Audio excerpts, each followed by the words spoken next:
ota-onangizni nima so'z xursand qilsa shu bilan ayting deydi. Masalan, tafsirlarda aytayaptiki, ota-onani ismi bilan chaqirib bo'lmaydi shuning uchun deyapti. Falonchi deb bo'lmaydi deydi.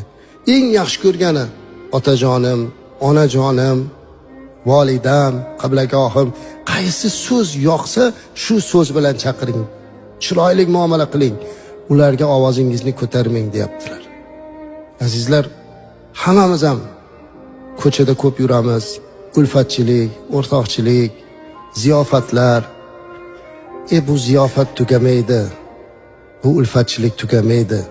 Lekin ota-onangiz bilan dasturxon ustida o'tirib turing. Hatto dasturxonda o'tirish nasib qilsa ham hozir o'sha o'tirgan dasturxonda ham qo'lidan telefon tushmayapti.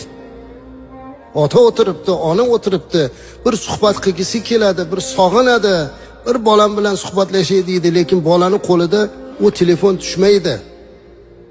Yonida ovqati, bu yoqda otasi, bu yoqda onasi yuziga termilib turaveradi, u telefonda to'xtamaydi. Yo kim bilandir yozishadi, yo bir narsa ko'radi. Gapirsa, falonchi bilan gaplashyapman.